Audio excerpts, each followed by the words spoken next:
ہمارے یہاں نا لڑکیوں کی سہیلیاں بہت کچھ معاملات کو خراب کرتی ہیں.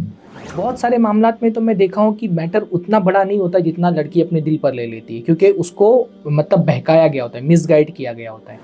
دل کے در پر لگے ہوئے تالے لفظ کی کنجیوں سے کھلتے ہیں.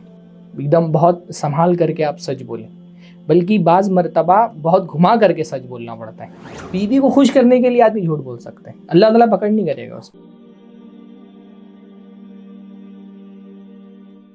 آپ نے جس طریقے سے ابھی ایکسپلین کیا ہے تو ہمیں کافی مدد مل رہی ہے, اسی کے اندر سے اور بھی چیزیں نکل کے آ رہی ہے. تو ایک جو امپورٹنٹ چیز تھا کہ ایڈجسٹمنٹ اب ہم کو شوق اور پسند کے معاملے میں کرنا ہے. حق آئے گی بات تو وہاں پر ہم کو ایڈجسٹمنٹ نہیں کرنا ہے. تو کیا کرنا ہے؟ کوشچن آئے گا اس بارے میں کہ ہم کو لگ رہا ہے, لڑکا کو لگ رہا ہے یا لڑکی کو لگ رہا ہے کہ میرا حق مارا جا رہا ہے یا مجھے ابیوز کیا جا رہا ہے. اب میچورٹی اگر کم ہے, کم عمر کی شادی ہے, نارملی 20 سے 22-25 سال میں, تو وہ جو لمٹ ہے ابیوز کا وہ مجھے نہیں پتہ ہے. مجھے چھوٹی بات بھی بڑی لگ رہی ہے, نمبر 1. نمبر 2 یہ ہے کہ اگر مجھے ڈسپیوٹ میں آ رہا ہوں یا تو آ رہی ہوں تو میں اس ڈسپیوٹ کو سالو کی طرف کیسے لے کے جاؤں, کیونکہ ناپسند تو میں نے ایڈجسٹ کر لیا.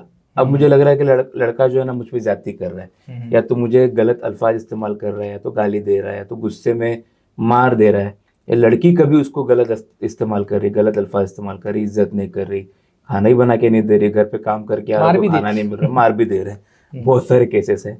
تو یہ جو معاملات ہیں ڈسپیوٹ کی شروعات میں اگر اس کو حل نہ کیا جائے تو ڈسپیوٹ بہت ایکسٹریم لیول پہ جا سکتا ہے. تو ایک شادی شدہ کپل ہے, ڈسپیوٹ سٹارٹ ہوا تو اس کو حل کی طرف کیسے آگے لے کے جائیں؟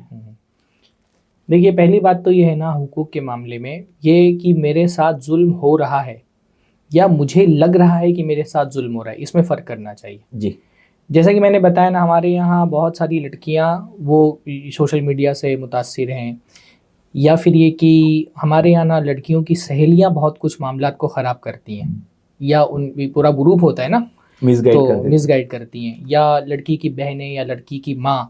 تو بعض مرتبہ شادی شدہ زندگی میں چھوٹے چھوٹے مسائل آتے ہیں, لیکن جو سہیلیاں ہوتی ہیں نا یہ بھی فیک, مطلب اپنے تعلقات جو ان کا شوہر کے ساتھ ہوتے ہیں نا وہ دکھاتی کچھ اور ہے, حقیقت کچھ اور ہوتی ہے. جی, بہت سارے معاملات میں تو میں دیکھا ہوں کہ میٹر اتنا بڑا نہیں ہوتا جتنا لڑکی اپنے دل پر لے لیتی ہے, کیونکہ اس کو مطلب بہکایا گیا ہوتا ہے, مس گائیڈ کیا گیا ہوتا ہے.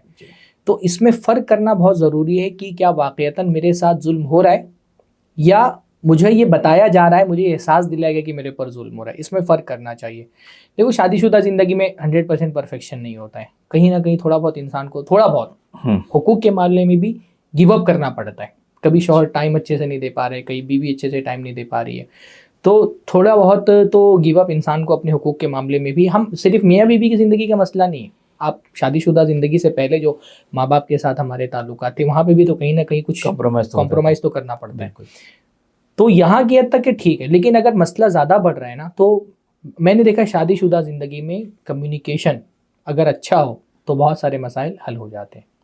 جی, بات چیت کرنے کا اگر ڈھنگ ہو لڑکے کو اور لڑکی کو تو بہت سارے مسائل. میرا ایک شعر ہے, میرا خود کا شعر ہے وہ, کہ دل کے در پر لگے ہوئے تالے لفظ کی کنجیوں سے کھلتے ہیں. اگر انسان الفاظ کا صحیح استعمال کرنا سیکھ جائے نا تو زندگی کے بہت بڑے مسائل حل ہو جاتے ہیں صرف گفتگو سے. ایگو کو سائڈ میں کر کے, جذبات کو سائڈ میں کر کے, عقل استعمال کر کے, سمجھداری سے کام کر کے. یعنی بعض مرتبہ مسئلہ ڈپلومیسی زندگی, شادی شدہ زندگی ہی نہیں, زندگی کے ہر رشتے میں ڈپلومیسی بہت ضروری ہے. جی, جو بہت لوگ ہوتے ہیں نا جو ایسا کہتے ہیں کہ میں تو بہت حق گو ہوں, میں ایک دم صاف بات کرتا ہوں, منہ پہ بول دیتا ہوں. اسٹریٹ فارورڈ ہونا شادی شدہ زندگی کے لیے بہت خراب چیز ہے. صحیح.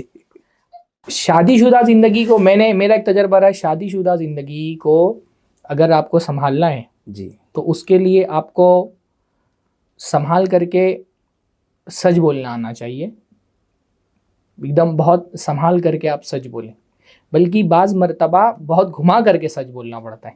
بالکل, تاکہ اس سچ کا اثر ہو. بہت سارے لوگ بولتے ہیں نا میں سچ بات بولتا ہوں اس لیے لوگ ناراض ہو جاتے ہیں, میں سچ بات بولتا ہوں اس لیے بیوی. ایک دم ننگا سچ جو ہے نا بہت خطرناک ہوتا ہے. مان لیں آپ کو شوہر میں کوئی پرابلم لگ رہا ہے, اس کا ایک طریقہ یہ ہے کہ آپ نرمی سے بات کر کے اس کو حل کر لیں, اور ایک طریقہ ہوتا ہے کہ آپ ننگا سچ بول دیں.